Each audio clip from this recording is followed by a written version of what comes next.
Please take your seats. Welcome back. We are moving from the facts and the figures through the negotiated approach to topics of mediation and arbitration. I'd just like to recall the words of the Deputy Mayor that this event is one of the activities of the centennial of the Peace Palace. That's one. And the second, it's also an activity during the International Year of Water Cooperation of the United Nations. It's now my pleasure to invite Professor Alan Wolf. He just told me that it's almost impossible to keep professors to allocated time, but he promised me you can shoot me off the dais if needed. Professor Wolf is professor at Oregon State University, and he will speak about mediation as a tool for for solving water-related disputes. Aaron.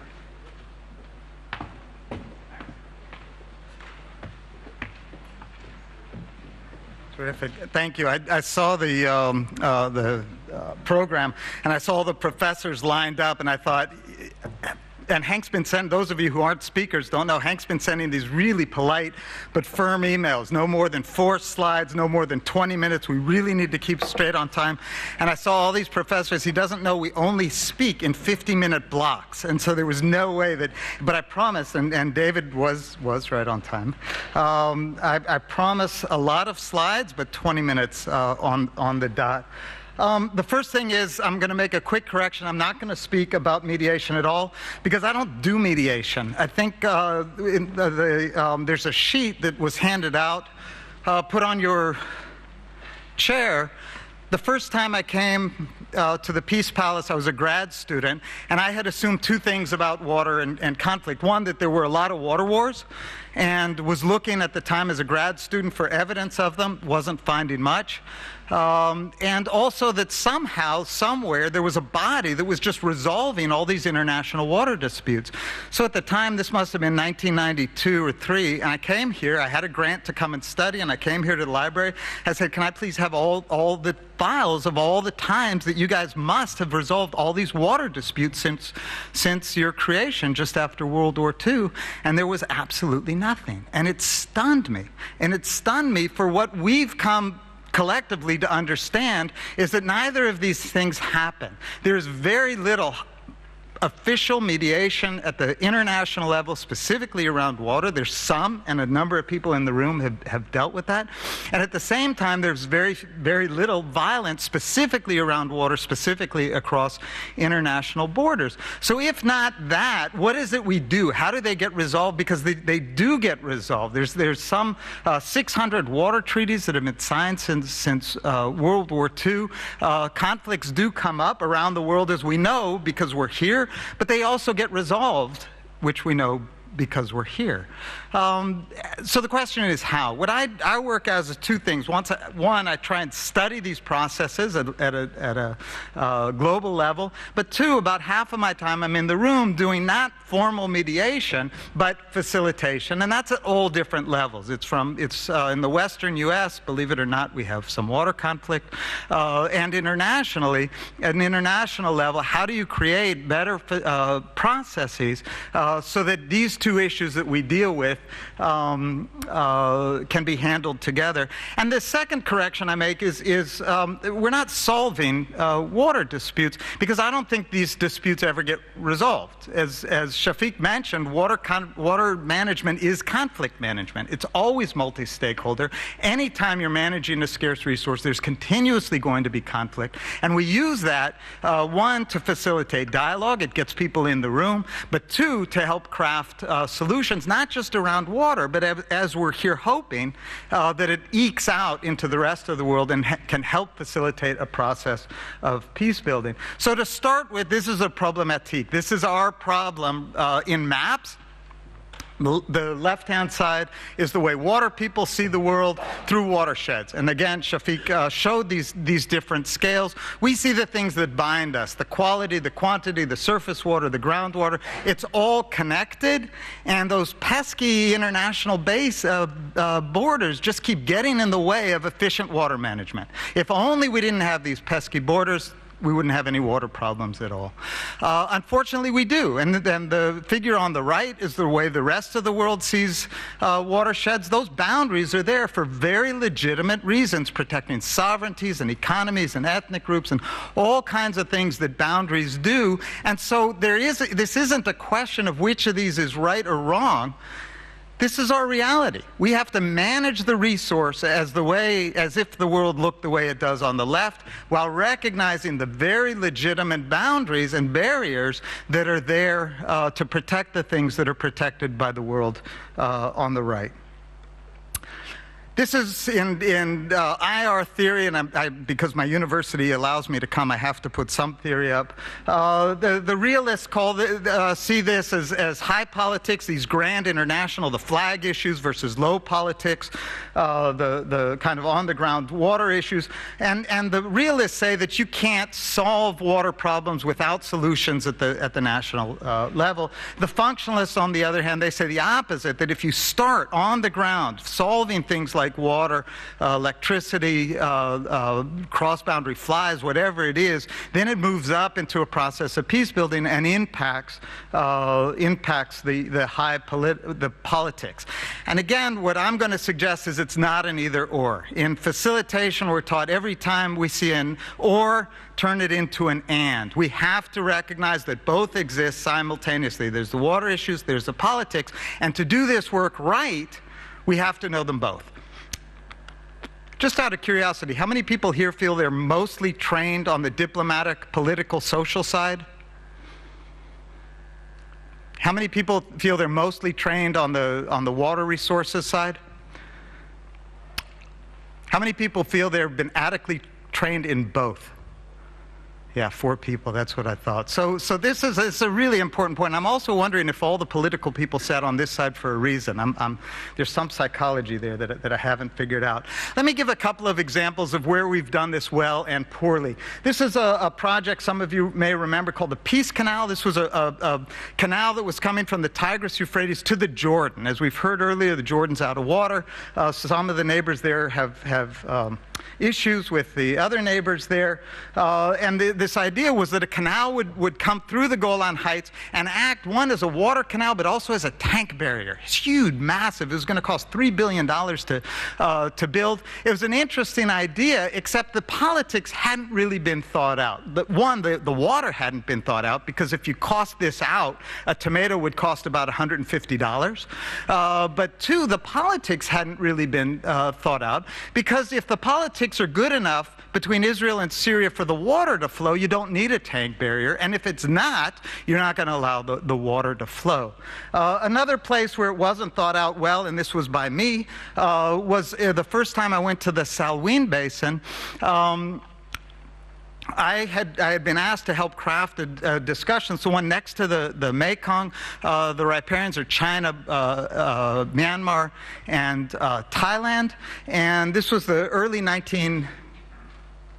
late 1990s, and I did all due diligence. Again, I've been trained in both the water and the policy side, so I went in advance. I went to all 3 countries. I met with everybody. What are your interests? What are your issues? How would you like to resolve these? Everybody was on board, including, surprisingly, remember, Myanmar at the time was a very different country, and they had agreed to come to this meeting until I got home and sent out the invitation. The official invitation, everybody had agreed, setting the date for September 9th, 1999. At which point, the government of Myanmar sent an official, they withdrew from the meeting, an official protest suggesting they weren't coming. It was clear now that we were in the hands of the opposition, and that for political reasons, they were not going to step foot into this political ambush. Any ideas? Anybody know, except for our Myanmar friends? September 9th, 1999 is 9/9/99, and the election that was overthrown by a military coup was August 8th, 1988. So 8/8/88 was the day of rage that led to the military government in Myanmar. And clearly, when we had set 9/9/99 as the date of our meeting, we were obviously making a numeric nod towards the opposition, and clearly we were in their hands.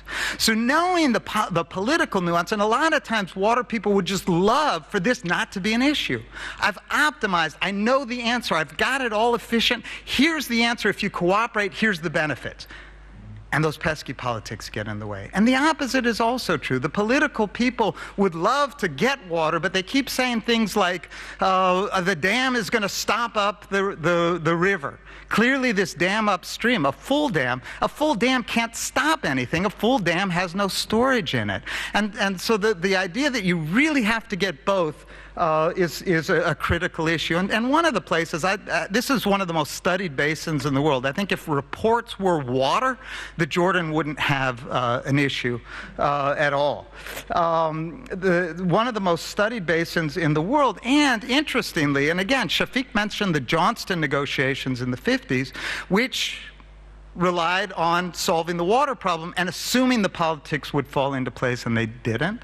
But then in the 90s, when the peace process actually started, they did this in, I think, one of the most nuanced and effective ways. They created two tracks in the peace process. One was the bilateral track, which to the high political issues, the boundary issues, the sovereignty issues between Israel and each of its neighbors. But then in parallel was the multilateral track on 5 sets of issues, one of which was water resources, and the idea that they would influence each other. If you can move a little bit with sovereignty, maybe you could move a little bit with water. If you moved a little bit with water, maybe that would help the confidence building that would then lead to more movement on the sovereignty issue. Until today, the only one of these tracks that survives is the water track. And I asked the guy, some of you saw an Israeli delegation, Rama Viram was the head of the multilaterals, the Israeli Foreign Ministry at the time. I said, what is it about water? Because I get asked that. Is something unique about water that it drives cooperation? And he thought about it and he said, you know, I don't know, but I think that water people, one, they have a language that transcends borders. Right? Water people get water, no matter who they are. 2, they work in units that transcend borders. They think in watersheds and not in borders. And 3, and then he stopped and he said, you know, I think they're just nicer people. So, be that as it may, the water track does survive, and we'll hear some examples of that later in this meeting. Another lesson, if you get stuck on a problem, make it bigger. And I think this is something, again, there's a lot of experience here in the room. A lot of times we get focused on what we think is the issue. But as David Gray said, the issue is never the issue. We're talking about a dam. It's not about the dam. It's about the people. It's about the sovereignty. It's about internal politics. And people will not agree internationally until it's in their internal political interest to do so. And this is important. I had the pleasure to visit our colleagues in Uzbekistan here on the Aral, and some of you who follow the news know there's a little dam that's planned in the biggest dam in the world that's planned in Tajikistan. And there's problems between upstream and downstream, as we find in a lot of places around the world. And a lot of the focus has been on the dam. What is it about the dam that's causing the problem? How do you help the parties come to some kind of an agreement? And yet, if you broaden out and you think, what are the other issues? And there's a lot of political issues surrounded with the dam, but there are other issues that both complicate and allow for baskets of benefits to be generated. If you start to broaden out and think, okay, what's the dam for? It's about timing downstream. It's about energy. Okay, now we're talking about agriculture. agriculture. Now we're talking about the power lines where they go, including south into Afghanistan, natural gas flowing upstream, and the political interests are not just the interests of Central Asia, but we have to also talk about Russia, China. United States is looking for a way to get out of Afghanistan here through Central Asia. All of these interests together, one, confound the issue and complicate it where you just want to throw up your hands and say, why can't it just be about water? But two, if you really look carefully at it, allow for a generation of benefits and a basket of benefits to be crafted in a way that it could be to everybody's interest to come to some kind of agreement on the dam, as long as other benefits add. And we've seen this, and again, David has been a champion, as a number of people in the room on the Nile Basin, the same thing. The idea was that if you just focus on quantities of water, you don't get anywhere. That's a zero-sum game. Think about all the benefits of water. Think about the infrastructure, the roads, the transportation, the barges, if you look at all of these, and again, each has its own nuance and its own politics involved, but there's generally something that can be done at any political given point in time, and generally a basket can be created so that it's in everybody's benefit to collaborate. Next point I want to make: people matter. Again, I'm a professor. My background's in the sciences. I've for years forgot that people were involved in this stuff, and people are at the heart of it. More recently, my research is about small groups of people in a room, because no matter what, that's who's resolving these issues. It's not at the global optimizing modeling level. It's small groups of people in a room. How do they talk to each other? How do they listen to each other? How do they come to an agreement? And how do they then influence the world that we deal with? And I just wanted to talk about two champions here. Dwight Eisenhower, who was a military guy before World War I. He was tasked with driving across the United States to see what the road network was like. Any guesses how long it took him? 4 months. 4 months to drive across the United States. He then, those of you who know some of this history, became the champion of the U.S. National Highway System. Because his idea, and he became entrenched in this idea, was technology helps resolve security issues. And so first it was the roads, later on, as you'll see, other sets of issues. The idea that technology and security writ large go hand in hand. And then David Lilienthal was the opposite. He was a guy, Jewish roots, socialist roots, from the Midwest United States, who basically saw technology as a way to bring people out of poverty. Primarily water resources development. He then became the head of the Tennessee Valley Authority and later the Atomic Energy Commission. While he was head of the Tennessee Valley Authority, he and Eisenhower were talking about this idea of technology and what it can do beyond the immediate issues. Tennessee Valley Authority, very successful water management body. Nehru came visiting, and David Ben-Gurion, the Prime Minister of Israel, was interested. Lilienthal called his buddy at the World Bank, Spencer Black, president of the World Bank, who then went to India, and that became the roots of the Indus Water Treaty in 1960, and also became the roots, as Shafiq mentioned, of the Johnston negotiations in the 1950s, and interestingly, a huge Water for Peace meeting in 1967. This is the month before the Six-Day War breaks out in Washington. 3,600 people were there to talk about this new nuclear technology and how it could be used to generate development, poverty alleviation, and therefore peace, including an idea for nuclear power plants, nuclear agro-industrial complexes, 5 of them in the Jordan Basin. This also is an interesting idea, but there were some in the U.S. policymaking establishment that thought sending nuclear technology to the Middle East just after the Six-Day War was probably not a good idea. Last point I want to make: education matters. When I ask who's trained how and how many people have been trained both, very few people were able to raise their hands, because this kind of training to learn water and diplomacy hand in hand almost doesn't happen. Universities don't work that way. We work in departments, we work in fields, we work in disciplines. There are exceptions, and I want to note East Anglia, Shafiq's program at Tufts, ours at Oregon State, and of course the UNESCO IHE.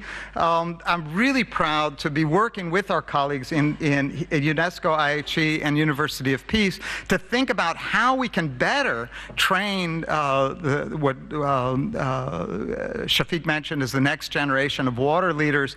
We're developing a program where students, master's students, would start at the University of Peace in Costa Rica, learn about diplomacy, peacemaking, and the connection to resources, then come here to Delft, to UNESCO IHE to learn, well, everything else, and then come to Oregon State for advanced conflict management and working at a practical level with some law training as well. So the conclusions, is it high politics or low politics? The answer is yes.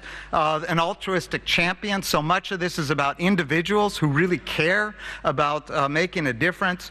Often they have both water and security experiences, a process thoughtful about both high and low politics and how they interact with each other, and finally, clearly, as a professor, universities are at the center of the universe. Thank you very much.